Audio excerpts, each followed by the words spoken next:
Marvel Cinematic Universe. The biggest pop culture movement since the Beatles, $22.5 billion at the box office, and we found the one guy who doesn't have a clue what we're talking about. With two fellow MCU nerds to help guide his hand along the way, one thing is for certain, we're with him until the end of the line. Welcome to Colin Brain versus the MCU. On your left, hello again everybody, and welcome to your favourite MCU podcast. So, for any of you, if you are new to Colin Brain versus the MCU, firstly, you're a bit weird for starting with The Incredible Hulk. We heavily recommend you going back just one episode and listen to our Iron Man episode.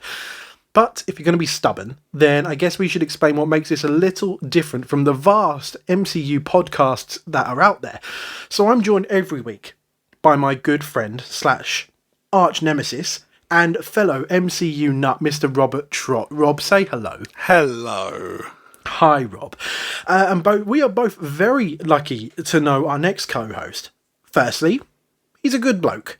Secondly, there's no bullshit when it comes to this guy. And lastly, he has absolutely no knowledge on the MCU whatsoever. And so myself and Rob will be joining him on this epic recap. And we will also be holding his hand throughout this adventure. That man is Colin Brain. Colin, say hello. Hello. How's it going? Colin's what I call a classic WYSIWYG. What you see is what you get. Oh, okay. Oh, classic what? WYSIWYG. What's that? The acronym for what you see is what you get. Wow. Right. No idea. We both WYSIWYG. didn't know that. I don't know who's showing their age there, because that sounds like something kids would say, but also WYSIWYG sounds It also like the most sounds like a old CITV kids show from the early 90s, doesn't it? Yeah, but I'll take that as a compliment, I guess. Thanks very much.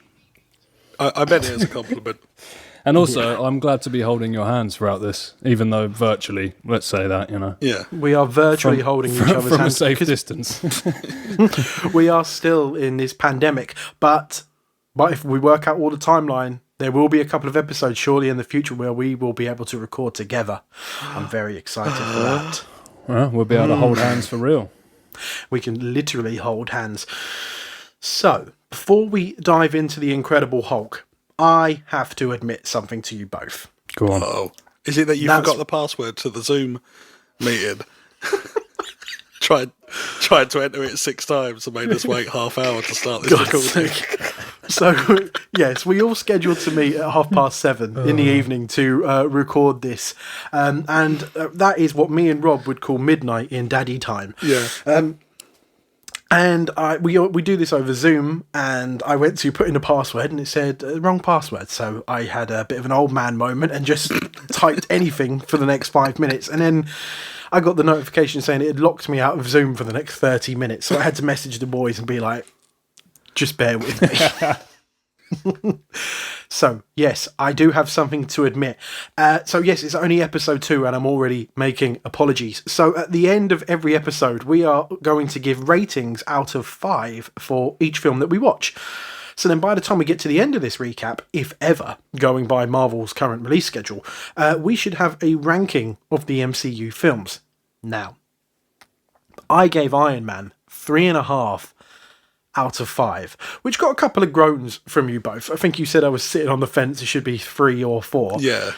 So I will put my hands up and say I got that one wrong. That is a 4-star movie, and it is nothing like the MCU that we know it to be now, something Colin will discover soon. But that doesn't stop it from being a fun 2-hour romp, and shame on you both for giving it 3 stars. Wow. Going all in. I would like to say that there will no longer will there be times where we can come back in and change our scores, all right? Mm-hmm. Especially if those scores we chose made us look like an absolute dick. Yeah. A 2-hour romp is also a very good way of putting it. I like that. Mm-hmm. Just the yeah, thought. it was. Well, all right. Not denying it was a fun. romp. It was definitely a romp. It was a 3-star romp, you know. It's a 3-star romp. We've had plenty of them before, Exactly. I think.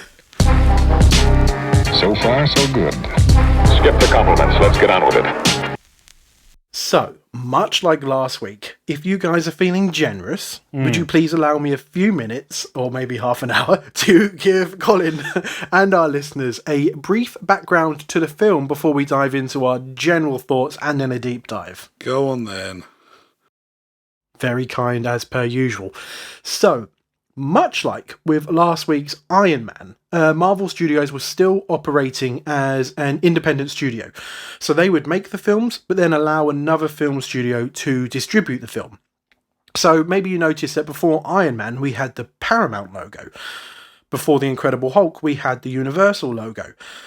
So, much like Iron Man, they paid absolutely nothing to get the rights for the character, because Universal, they had previously made a Hulk movie back in 2003, directed by Ang Lee, starring Eric Bana, and that was simply called Hulk.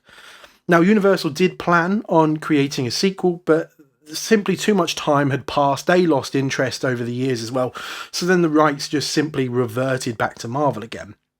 Now, as part of Universal's distribution deal, they said they would distribute the film and they would get it in every cinema screen possible and take care of that side of things, as long as they had the right to create future Hulk sequels. Marvel strangely agreed to that clause, and to this date that clause is still in place, and that's the reason why we have never had a standalone Hulk movie. Anymore, at least. So why have Marvel never tried to buy him back? They have loads of times, but Universal actually still make quite a lot of money from the Hulk already. Namely, at Universal Studios, the theme park in America. Oh, that ride. I've never been on it, but the Hulk is their most popular ride. It's something else. It looks incredible. It's great. It's incredible, yeah. Oh, smashing. It's a smashing ride. So simply by selling the rights to that character, it would cause a lot more complications than maybe what it's worth. However, there is a loophole in that contract, as it's never stated that the Hulk could not appear in another Marvel movie. So they weren't allowed to have him starring in his own movie. So who knows where the Hulk could appear next. Colin, he's somewhat of the wild card of the MCU. Okay. Because obviously we never get a big announcement, a new Hulk movie, but obviously they still maybe want to use him in the future. Mm-hmm. So the choice of director for The Incredible Hulk, they ended up going, it was an interesting one. So they ended up going with a guy called Louis Leterrier. He was actually one of the directors in the running to direct Iron Man. Now, before Incredible Hulk, he had directed The Transporter 1 and 2 with Jason Statham. Oh, okay. I'm the transporter, bitch. Oh, God. The impressions have already begun. I love it. And since Incredible Hulk, he's gone on to make Clash of the Titans, Now You See Me, and Grimsby with Sacha Baron Cohen. Really? He did Grimsby? He did Grimsby. Ooh. Woof. Yeah, woof. So then casting began once Louis Leterrier joined the fold. And it was a relatively easy process. Leterrier initially cast one of my favourite actors, Mark Ruffalo, as Bruce Banner. But Marvel convinced him to cast someone else, and in Marvel's words, more famous. So after various negotiations, Edward Norton was cast in the role. However, when Edward Norton joined the cast, this screenplay for the film was actually unfinished, leading to him offering to help with the screenplay. Sounds good, but then so began one of the most complicated productions Marvel have probably ever made to this date. Edward Norton, he envisioned like a sort of a complicated character-driven story, whereas Marvel just wanted a commercial action film about a man on the run, whilst also trying to tell a love story between Bruce Banner and Betty Ross. So then by the time cameras started rolling, the script was still barely finished, with Edward Norton completing rewrites on set, and sometimes making quite major changes to the original script by a guy called Zach Penn. Now, at one point during production, Edward Norton was asked, "How's filming going?" And his response was as follows. "A movie is a sum of compromises until you grow into your own independence. I always try to bring the character and the actor forward, and it's very obvious in The Incredible Hulk. The first half of the movie is really mine. but the second half is the studio's expected Hulk movie. It's just two giants kicking each other's ass. So, by the time the film hit the editing bay, a total of 70 minutes was cut from the film. That's 7-0. It was approaching a 3-hour-long epic. Most of the scenes that were cut were from the beginning of the film, and it dealt with a lot of the backstory between Betty Ross and Bruce Banner, all leading up to him being turned into the Hulk. Some of that footage can actually be seen in the beginning credits montage. That was from some of the stuff they had to cut from the film. Audio commentary facts. You didn't listen to the audio commentary. I did. Oh, I my did goodness. listen to the audio commentary. Who does the audio commentary? Oh, Louis Leterrier. Right. And Timmy Roth. I was about to say, I bet Edward Norton didn't do it. No, he definitely didn't. So the titles you just mentioned were made by one Kyle Cooper, who also did the title sequence for Seven. Oh. Fun fact. I rewatched that recently. You use that at the pub. So when they reopen, people will be gagging for such facts. They'll be begging for it. Anyway, as you were. Thank you. So, sorry, can I just stop you for a sec? I've just realised that at the beginning of both of these, you said "to my left." Is that something I'm missing out on here? Yeah, you're missing out on it, but you don't understand it yet. Okay, all right. And it's on your left. On your left, sorry. Okay. I did notice you looked very puzzled. It threw me off last week, and then I thought you were going to say like on my left, Colin, because of we're looking at each other on Zoom. But then I thought, hold on, maybe he's just messed up. And then the fact you did it this time round, I was like, there's something to that. I need to speak up and see what's going on here. No, sorry, carry on, mate. Carry on. It will come to mean something. Okay. That's just me being a bit naughty. All right. So the first scene of the film was completely different. A very rough edit of it is actually on YouTube, and I know you guys have seen it because I sent it to you just a couple of hours ago. Yes. We'll pop that in the episode description for this episode as well, so you can just click on the link and see it for yourselves as well. Now, Leterrier describes this scene like this. He says, "The start of the movie, that was something I did, which is Bruce Banner walking to the edge of the world to commit suicide. Then the Hulk saves him. And the studio said, there's no way we are starting this movie with our lead character putting a gun into his mouth. Which I understand, but then it was informing who this character was and who his relationship was with his alter ego. All of that stuff made the film deeper, if you will." So as you can see, there was two types of films that were being made here whilst they were making it. And it was very complicated. So then by the time the film was released in June 2008, you know, with every big film release, there's various press junkets, there's interviews all around the world, the premieres, obviously. Edward Norton was nowhere to be seen. The film was far from a bomb at the US box office. Worldwide, it ended up making $245 million, so just short of $250 million. But just once the box office started to slow down a little bit, suddenly Marvel released this statement. Marvel have decided to recast the role of Bruce Banner, citing the need for an actor who embodies the creativity and collaborative spirit of our other talented cast members. So when or if we see Hulk again, it will not be played by Edward Norton. Which now we bring into our general thoughts of the film. So, Colin, was the film a Hulk smash or an abomination? Well, I must admit that what you've just said makes a lot of sense because to me, it was a bit of a mess, and it now makes a lot of sense, you know, because I mean, obviously there's a lot to say about it, but yeah, to sum it up, it felt like a bit of a mess, and it did feel like it. I can tell that the editing. I mean, I don't really know much about how films are, you know, made behind the scenes and stuff like that, but you did get the impression that there was a few different ideas going on, and it kind of got mishmashed into what was put out there, and yeah. Mishmash is very, very apt, I think. Rob, how did you find the film? And also, like, how long has it been since you last saw it? Quite a while, actually. I remember seeing it at the cinema, and obviously it came out the same year as Iron Man, didn't it? And it was one of those that I'd seen Iron Man on my bootleg DVD. I was like, okay, I see what they're doing here.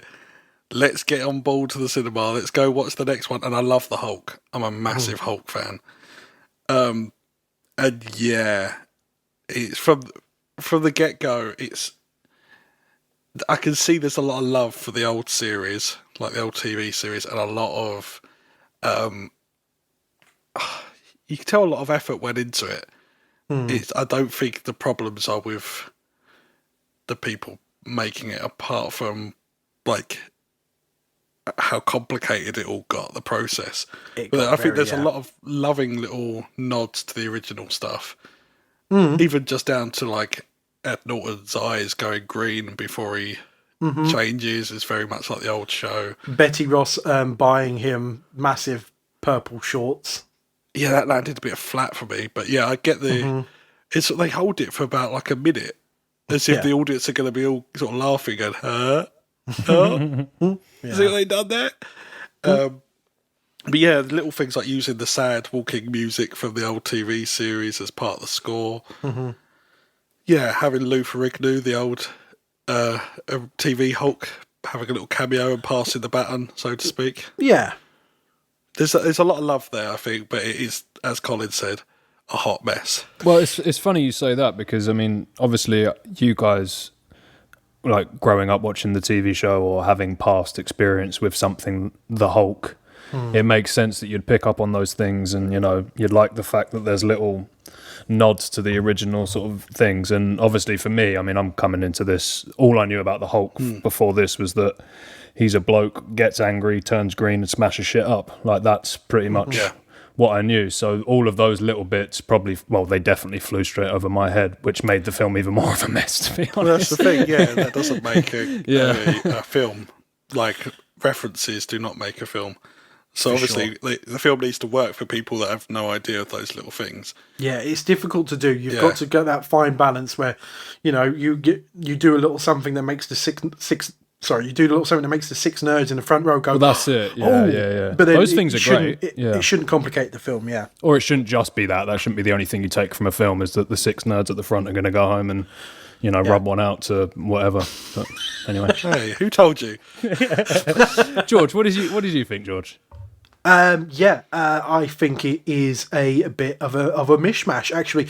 To be honest, I found almost towards the end I was a little bored. It was way too long.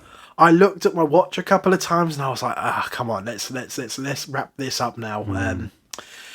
So let's do a deep dive and let's get into some of our issues into it as well. Firstly, though, can I did you guys, because I don't really know, especially you, Rob, I don't really know much about your history. I know that you're both diehard fans of the MCU and everything, but did you grow up on comics as well? Did you grow up on the comics, or did you come into it at a later time of life when, you know, TV series or the older movies, and then you kind of jumped on there? Like, what's your kind of backstory, just for, well, everyone else as well, and including me?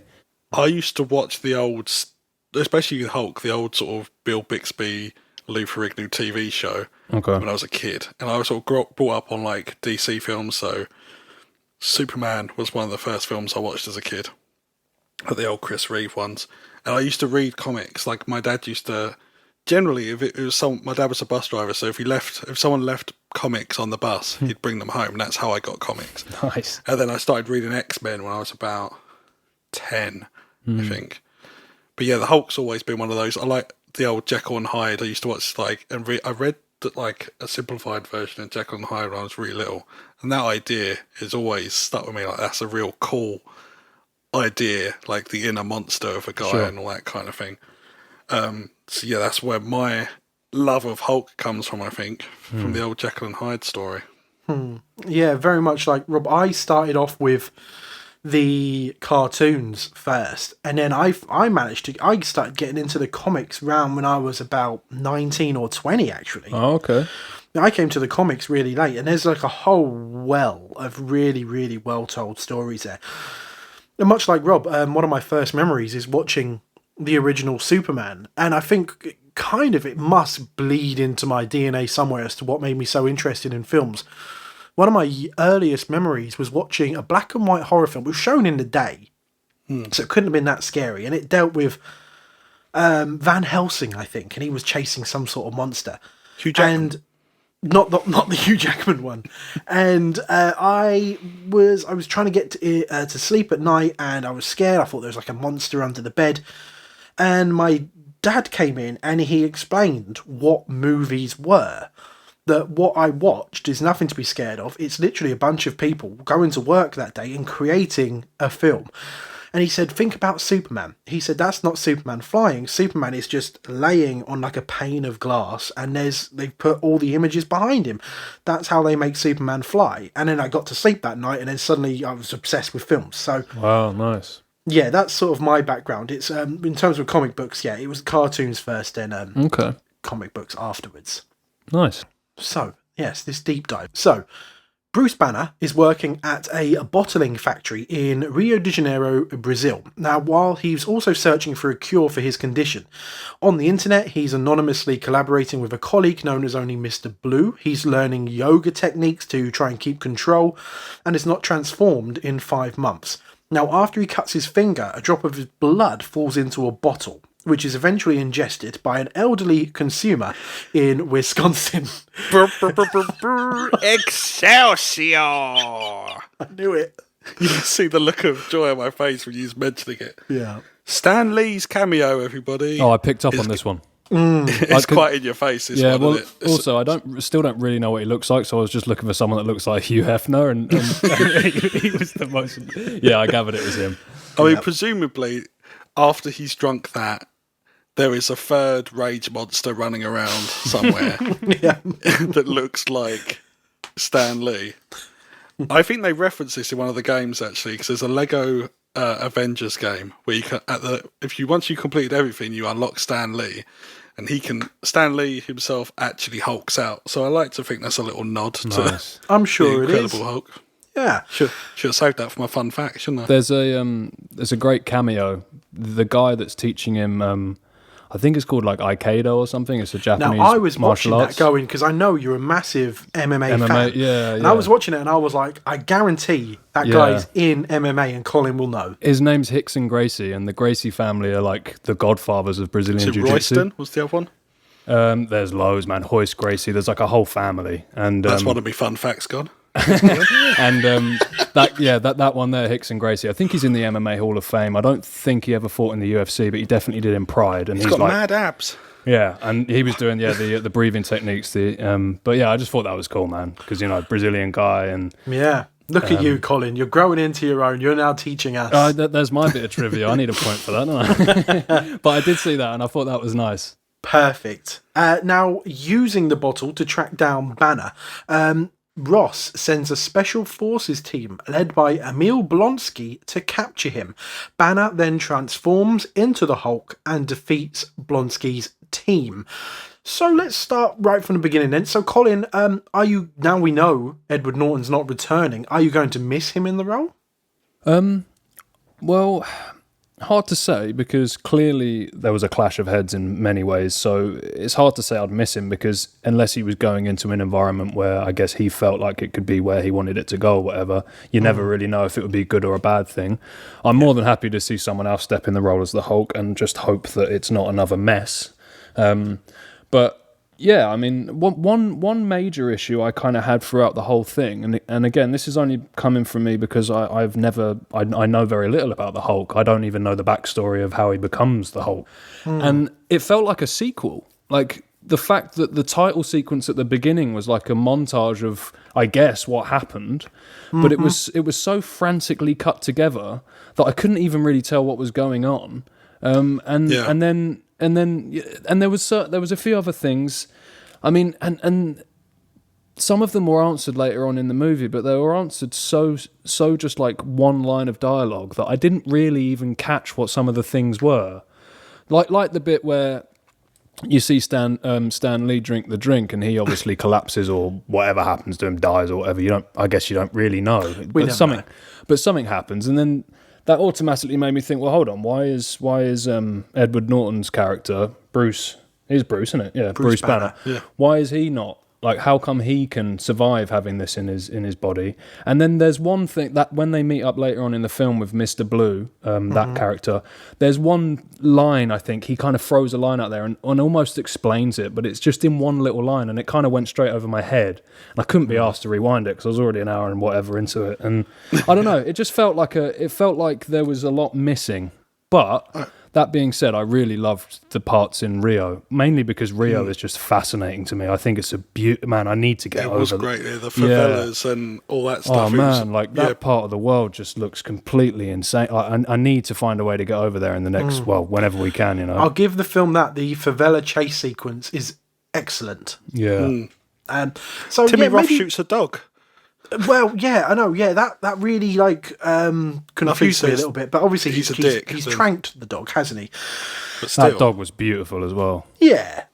So, Rob, maybe you can help Colin out a little bit here, because obviously in the comics it was sort of like gamma radiation, wasn't it? Mm-hmm. Now it maybe even confused me a little bit in here. Is it something to do with the super soldier serum this time? Yeah, they kind of hint that it's sort of building on super soldier research in this film, but involving gamma. So like in the original comics, I think it was like an answer to nuclear testing and the A-bomb and everything, because I believe his original origin in the comics, they're testing this gamma bomb and someone gets into the test environment and Bruce goes to basically to save them. Bruce getting caught in a mushroom cloud was like their sort of like comment on the nuclear sort of era and all that sort of thing, that a man with an internal monster could be born from such a thing, I guess. But it's definitely got its roots in sort of things like Frankenstein and Dr. Jekyll and all that stuff. But yeah, it's very different for the way, like you said, they tried to make it link in with where they're heading in other films here. There's lots of mentions to the super soldier serum, and maybe we'll get into it later, but that's kind of what they give Blonsky, isn't it? So can we just talk as well about one of my the thing that audibly every time I watch this makes me laugh, when he's appearing on that helicopter, which again looks like it's provided by the US Army, much like Iron Man. He's sort of coming in, and it's Tim Roth, who's, he's not a young man in this, but that's obviously part of the plot. But they're flying him in, and it's like, it's Emil Blonsky, born in Russia, educated in England. So Tim Roth didn't get on with his dialect coach. Surely. Did one day I'd be like, hey, I'm Emil Blonsky. And I'm like, no, that don't work. All right, yeah, I'm going to be Emil Blonsky. Put that in the body of a younger man. Yeah. Say he's from England. Oh, yeah, no, that did make me giggle a little bit. It's just such an awkward line that he's put in there to stop people from going... Yeah, hold on. Yeah. Mm-hmm. Rob, how did you find Edward Norton in this? I mean, I'm a massive Ed Norton fan. Me too. I just felt like it was kind of deadpan performance. Like I didn't really... there's a lot of him just staring at computer screens. And I don't think he sort of gave enough... It would have nice to have had that simmering rage underneath the surface the whole time, because he's a man that's frustrated with not being able to cure himself. But he was just sort of like one note, like, I've got to cure myself, blah, blah, blah, like all the way through. I just would have liked to have seen those a bit more from him.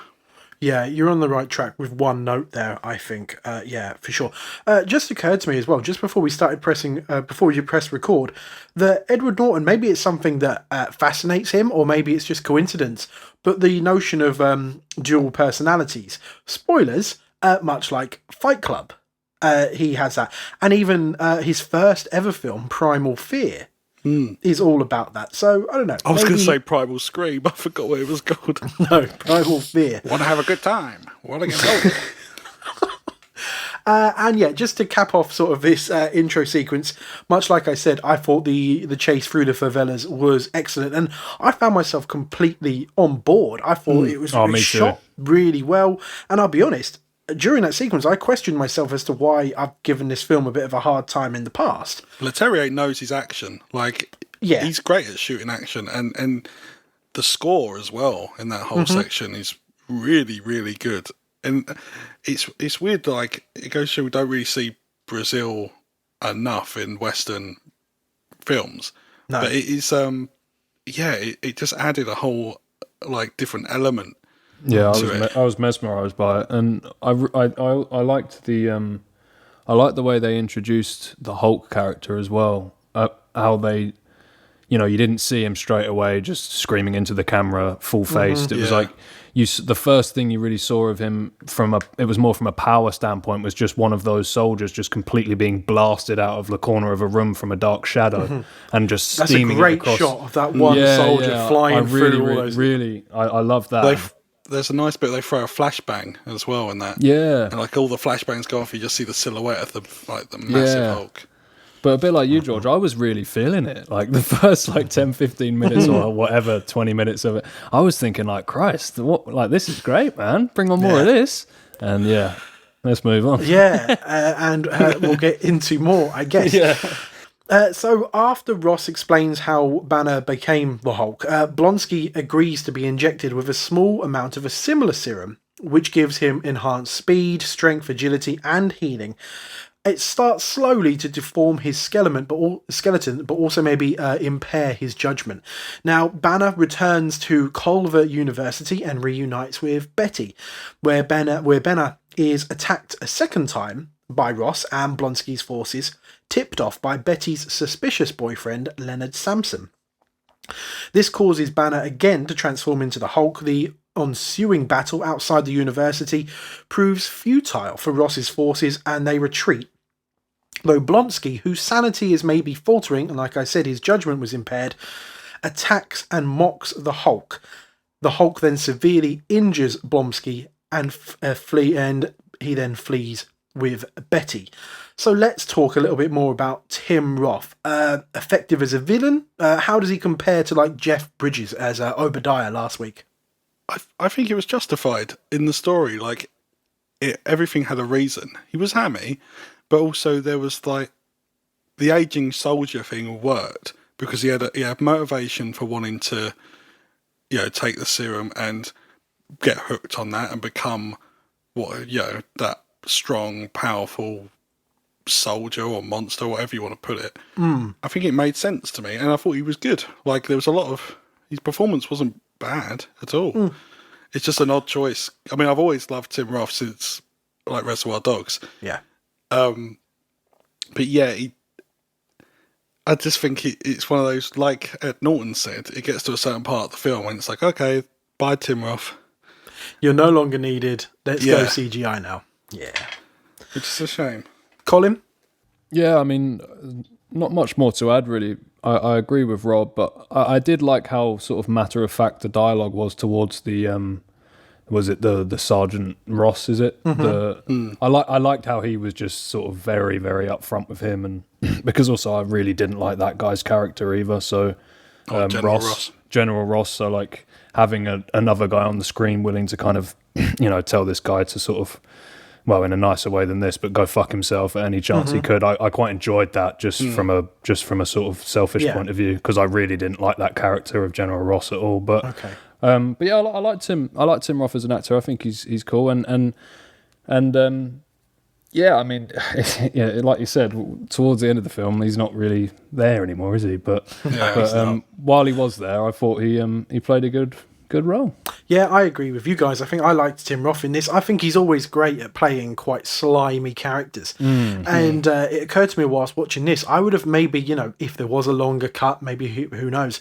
I would like to have seen what Blonsky's like when we don't see him in the army. I want to know what his life is like. I want to know, because I've read he's probably just as much of an arsehole outside of the army than he is in it. I think they could have done something a little bit more there. Because, I always like a villain that we can, they make him more of a three-dimensional character. And we get to see different aspects to them. And, maybe try and find ways for us to sympathise with him. Try and, like Rob said, try and work out those motivations as to why he's wanting this super soldier serum. Yeah. He could be in lots of pain due to years and years of combat or anything like that. And I also love the villains, and I don't think we've had one in the MCU yet. The villains where I describe them as, hang on, do they have a point? Villains. I sort of love those villains, and I mean, I think there was room for us to maybe go down that route with Blonsky, but obviously we didn't. Before we continue, so Liv Tyler as Betty Ross. Any thoughts? Audio commentary facts. For Christ's sake. So, Louis Leterrier and Timmy Rothballs were talking for quite a while. Anytime an actor come on, it was like, Ed Norton's great. He's acting against nothing here. Like he's looking at the screen, but he's still conveying a lot. All this sort of stuff. They talked about the craft. So when Louis and Tim got to Liv Tyler, what unfolded was 5 minutes talking about how stunningly beautiful she was, her look, and generally how she was dressed, her figure, all this sort of thing. It was, Her figure. The audio commentary has not aged very well. 2021, not good. Oh dear. But I don't like her. I'll be honest. No, me neither. No, She's- me neither. Can I? After saying all that, Bruce. oh man, Bruce. Why is she so breathy? dude, that's it. That's my it. note. So That's breathy. my note. I've got it here. I've said the character was completely lost. There's nothing in this film in terms of a character arc. It seemed that the only thing for her to do in this film was stare at the camera and say Bruce. But there's this one weird bit where she gets angry in a taxi cab. And Oh she's like, man, that whole scene was just awful. I've Yeah, got but that written down as a it's note like here. I got whiplash from it. 1 minute she's like, Bruce, put you some trousers, Bruce. And the next minute she's like yelling obscenities in New York. It's like, he's like, you've got an anger problem. Oh, Jesus. Oh, dude, I put down a note next to her name just saying, just sad puppy for one, because even just the way that, I mean, again, I'm sure this isn't her fault. I'm sure she's a fantastic actor and all this and that. It must, there's more people involved than just her. It can't, not all the blame can be put on her. It must be the director or whatever. But it just felt like they just, before every shot, just went, right, just imagine being a lonely, lost puppy that has no idea what's going on and look off into the distance. And then every now and again, just start shouting at stuff. Like it went from that, and then like there was a point when she was screaming. Like there's the scene when he turns into the Hulk again, and when he's in the city rather than Rio, he's in the States, and she starts like screaming at her dad or something, and it's like it was just one or the other. It was like a bipolar lost puppy, is what I would say. It was very strange. And I couldn't get my head around it. Like, I think what was the point? They kind of addressed this on the audio commentary as well, is that there's a lot of the casting was done quite well on the Ang Lee Hulk. Like, it wasn't a great film, but the casting was pretty bob on. Like, they had Sam Elliott as General Ross, who is basically a man that has formed out of a moustache. I love Sam Elliott. You can't understand a word he's saying anyway. But he's great. And Jennifer Connelly. Jennifer Connelly. Yeah, and Eric Bana was great as he had that under the surface, like, I think there was a line in the original Hulk where he said, the thing is when I'm deep in it, when he's got control, there's a guilty feeling that I actually like it. And I think that's what should drive, is part of what makes him so complex, is that, I mean, let's get into this, I think. How do you guys feel about the heart rate motif? So, like, his heart rate goes above a certain thing. A bit like Speed. Yeah. I mean, it works. It's an action movie kind of thing, isn't it? It's to try and build that, like, pace. It could have been more effective if used well. Like you said, it's very much an action motif. It should be something that's always in the back of our minds. And I think the times they do use it, kind of, they fluffed it up a little bit. At one point, it's used almost as a joke. It's during the trashy sex scene thing. Pre-sex scene with Betty. Yeah.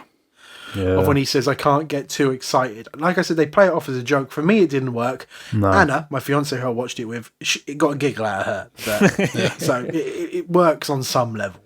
Yeah, I think it just depends on how you want to view the character. Is he a character that once his heart rate gets to a certain point, he turns into a monster, or the original whole thing was like when he gets angry, and then that becomes like something about inner monsters and emotions and what you repress and what you don't repress, and that's, to me, that's far more interesting. Like how much of the Hulk coming out is Bruce and how much of it, but this is kind of played almost like a sickness. Like this is like if he has too heavy of a workout, he's just going to bust out of his workout gear and start beating the shit out of the gym. It doesn't work for me at all. That never ever occurred to me. No, neither me, man. But it's a very good point. It's a great point that obviously it's always based on anger, because they make a play on the line here. But he's got that famous line: "You wouldn't like me when I'm angry," which they into here turned into "You wouldn't like me when I'm hungry." Yeah, because he's trying to learn the language, which I liked. I thought that was good. Yeah, it works. But yeah, it makes complete sense. Like Colin said, this is now a character that can't do too many squats, whereas the Hulk should be someone that is always on the verge of losing his temper, but cannot get angry, and he's got a lot to be angry about. Yeah, they kind of mess that one up a little bit. I get why they wanted to go the action way after the Ang Lee Hulk was very, inwardly thinking and sort of philosophical and all about emotions and things. And also about mutant dogs and things. But, that's another film. I don't think I've heard it said about the Hulk that it's a difficult character to make a film about because your lead character doesn't want to turn into the character people want to see. So it's almost like, how do you strike that balance between showing people what they want, but also making it's a difficult tightrope to walk, I think. It's a tough character for sure. So let's start wrapping up this film before we go into a lot more. So a recovered Blonsky joins Ross's forces for a third attempt to take Banner into custody. They succeed, and Banner and Betty are taken away in a helicopter. Blonsky stays behind and orders Mr. Blue, otherwise known as Dr. Samuel Stearns, to inject him with Banner's blood. The experiment mutates Blonsky into the Abomination, a creature with size and strength surpassing that of the Hulk. And so begins the Battle of Harlem. Now, I've got one massive note about this final fight scene, and I want to know if any of you guys spotted it, because it baffled me. I've got a note actually about the last fight as well that I just want to bring up. There's a bit where you've seen like these endless Humvees shooting at the Hulk, and he's still standing, and Tim Roth, when he's going up against him for the first time, jumps up on this bit of metal and shoots at him with a tiny pistol. I'm like, I don't understand. Like I don't get it. You just watch people fire rockets and the Hulk. That was one of the notes trucks. I wrote. What's the pistol all about? I don't get it. Anyway, sorry, George. Yeah, go on, George. You carry on, mate. Did anyone notice Michael K. Williams in the final battle? Is that Omar from The Wire? That is Omar from The Wire. I did. What the hell is he doing in that film?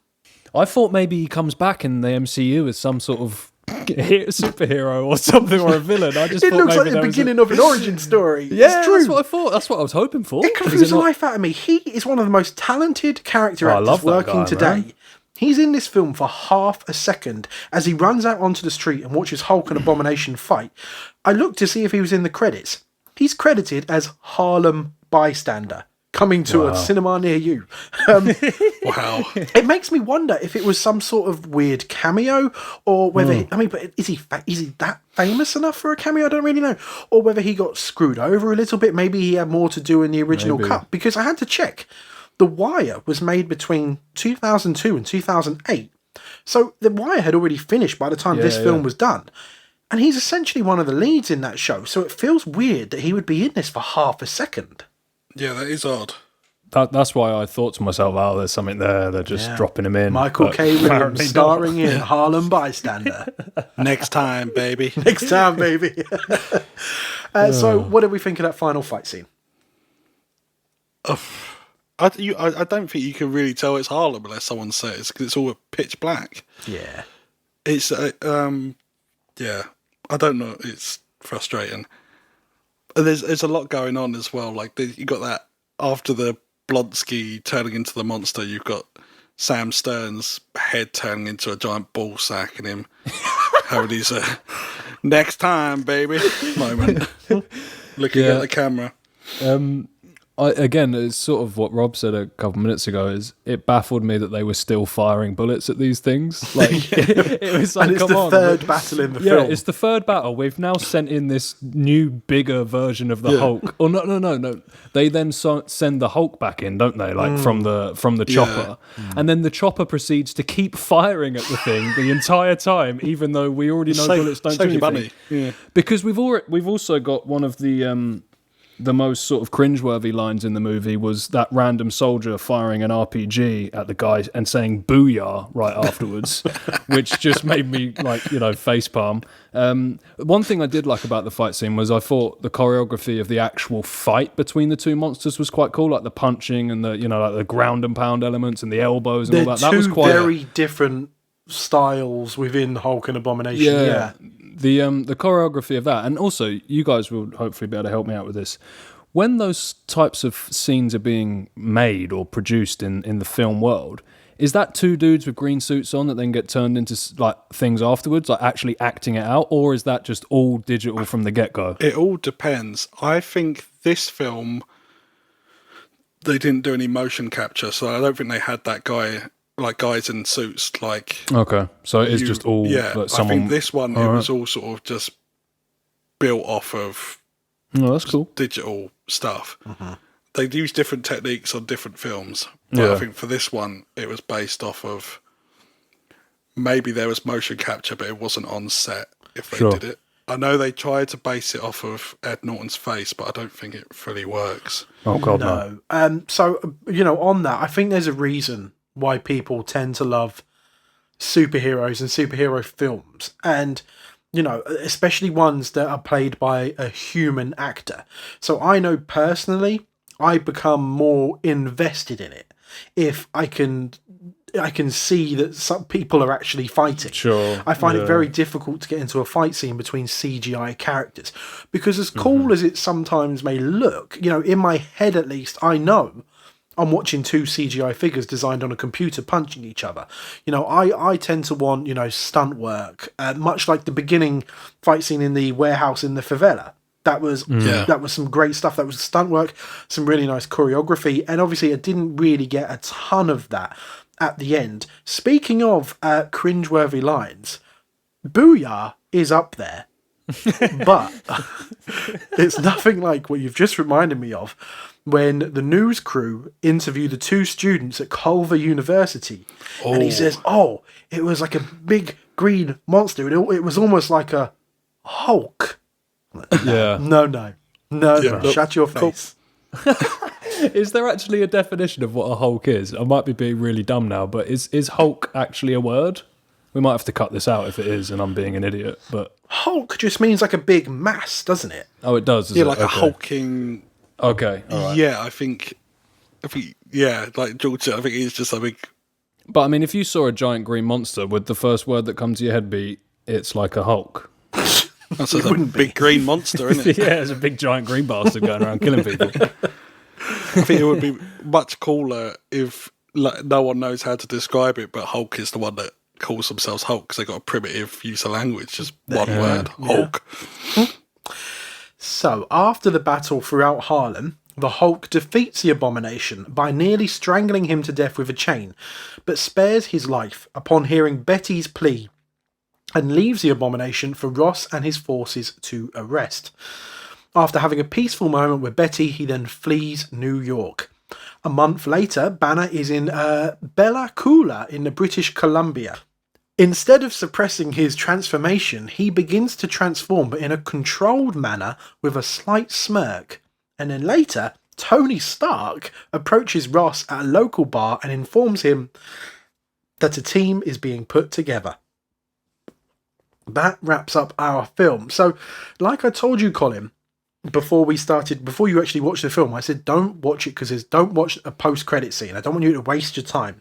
Yeah, I mean, could that not have just been the post-credit scene? It was meant to be, but a last-minute change of heart. I can't quite find out whether it was Marvel or Universal.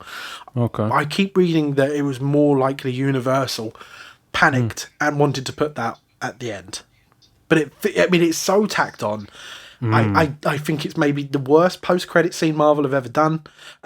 It gives you pretty much the exact same information that we got in the last post-credit scene. So Marvel, they got Robert Downey Jr. to join the set for one day. They didn't quite know what their future plans was as of yet. So like I said, we just get a recap of the information from the last post-credit scene for Iron Man, and that a team is being created. It's a shoulder shrug of an ending for me. And, maybe that's why they even put it at the end of the credits, because even they knew. Marvel did expand on it. Have you seen, so I don't know if Colin will know this, on the Blu-rays, they don't do it anymore, but they used to. There used to be a thing that when the films come out, on the Blu-ray there'd be a thing called the Marvel one-shot. And I think one-shot's a term for just a one-off story in the comics. So, in relation to this, there was a one-shot in which Coulson from Iron Man is talking to another agent about what they're going to do about the Abomination, because they want the Abomination to join this team. And the whole chat is Coulson basically saying, I know what we can do. I know someone that could wind up Ross enough that he's going to think it's a bad idea. And then cut to that end scene from Incredible Hulk. So they kind of, Marvel looked at it and went, oh, let's make this at least have some meaning, but it is only on a Blu-ray. Like, it's not particularly, I think you can watch it on YouTube. Interesting. Even I didn't know that. But a couple of things. Was the Blanc, is it Blonsky? Yeah. It is Blonsky, isn't it? Was his character ever in any of the comics, or has he ever been explored before, or is his character unique to this film? He was the Abomination in the comics, yeah. Oh, okay, right. He was of Russian descent. And going back to like one of the original things I said at the beginning was saying that this felt quite like a sequel, and it felt like there was a lot of unanswered questions and a lot missing for like someone who's watching this as the first sort of incarnation of the Incredible Hulk. Do you think they did that because the other one came out in 2003? Was that one did that have more of a backstory, and was it more of the before, and maybe they just thought, well, most people, if they're into the Hulk, they would have watched that. So Ang Lee's The Hulk was very much an origin story. It was, right, yeah. And Marvel, even though they were making a Marvel movie and not a Universal movie, it was sort of planned for a little bit in very early pre-production stages to maybe make it as a sequel. But obviously they've just recast all the roles. What they ended up doing was just filming the origin, again, to make it a complete origin story, to fill in the gaps for people like yourself, only for them to then say, no, let's cut it, and then put it in the opening I credits. think they could have had the original cast, and it would have worked as kind of like a reboot sort of thing, like just giving it new, coming at it from a different angle, but it would have functioned as a sequel. All they would have had to do is just put different cast in with the same script, and I don't think it would have been. I do wonder if they reached out to Eric Bana. I couldn't find anything whilst kind of researching this, but it was interesting to see whether they even approached him or not. They mentioned that Jennifer Connelly is a difficult person to recast because she was so good as Betty Ross, which was kind of like shade on Liv Tyler. But she looks nice. Bloody hell. What did you guys think to the General Ross character? Because I just sort of, every time he was on the screen, it was just like, this is just a one-dimensional, generic, hard-headed military guy. Yeah, well, again, I like my characters to have sort of those dimensions and the, hang on, are they right, villains. So, I would have loved a bit more conflict of trying to do what's right for Betty, and maybe seeing that maybe Banner's good for her and maybe she's good for Banner, and that conflict of him trying to hunt this Hulk. But he was very much secondary to Emil Blonsky and was almost, General Ross is almost a plot point in this in order to help get us our main villain instead of being a real character, really, I guess. It's difficult because there's clearly all that subplot of him telling Bruce to leave Betty alone, and all this kind of, trying to he wants to use the Hulk and stuff. There's a lot of interesting stuff in the background, but they never did anything with it. And like I say, I think Sam Elliott in the 2003 one was so good as Ross that it just felt I never sort of bought Rob William Hurt. He looked like someone doing cosplay as General Ross, whereas you look at Sam Elliott and you're like, that's the dude. Yeah, he definitely doesn't strike you as someone that's been in the army for years. No.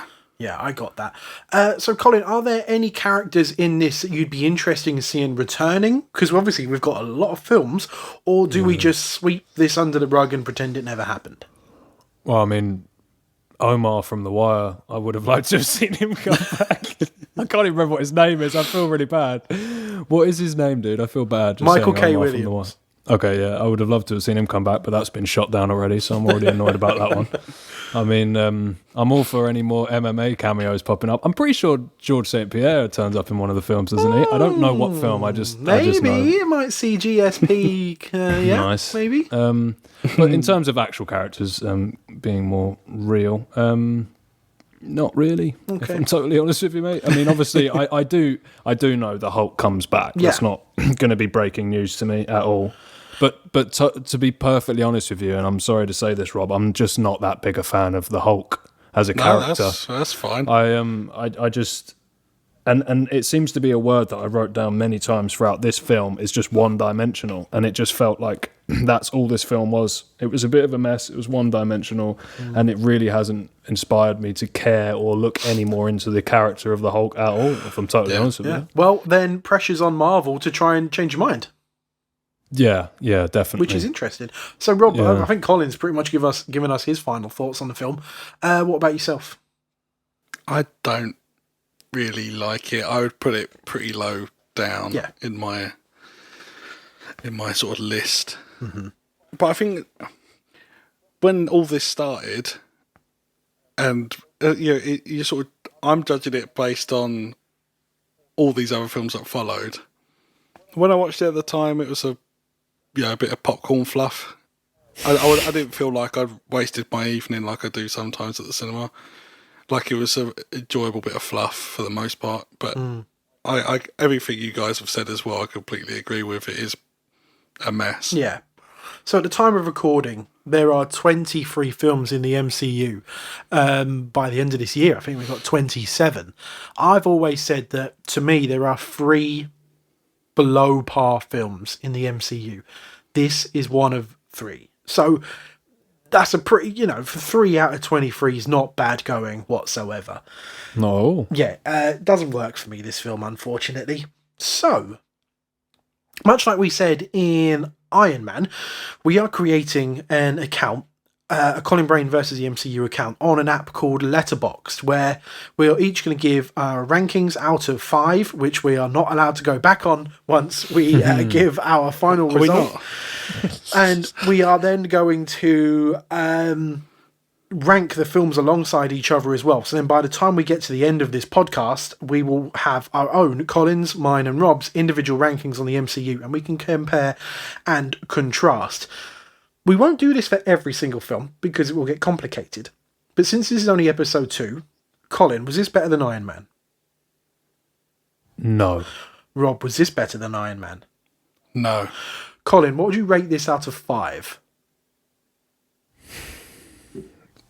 1.5. Rob. I would give it 2. It's a 2 for me as well. Interesting. Right, isn't it? It's a proper number 2. I was thinking 2, but I feel like I've given Iron Man 3, and Iron Man was at least 1.5 stars better than what I just watched. I feel like I have to do it that way because I'm not changing any of my scores, George. I'm not going back on my word. So 1.5. No, I won't be budging on 2. That's for sure. So let's. What have we got next? Sorry. Oh wait. Okay. Sorry. We'll do trivia, but I don't know what the next film is in the thing, man. We need the reveal as well. Oh, right? the So let's do reveal is trivia, coming. then. The reveal Let's do is trivia. coming. You know too much for your own good. Now that's what I call using the old head. I think maybe my favourite bit of this podcast, mainly because I'm winning. But our trivia competition. So yet again, surely you've gone back to listen to Iron Man by now. You would know that we are doing a trivia competition where myself and Rob both have to propose a piece of trivia to Colin, and he will award a point to the best piece of trivia. So by the end of this podcast again, we will have a trivia champion. Who went first last week? I did. Rob did, yeah. Does that mean I go first this week? Yes, mate. It's on you this time. Colin. Okie dokie. So like we said, in the film that was kind of meant to be in the post-credits, or maybe wasn't post-credits, it's the final scene of the film. General Ross is seen drinking at a bar. Did you notice the colour of that drink, Colin? I would say it was a whiskey colour. It was bright green. Was it really?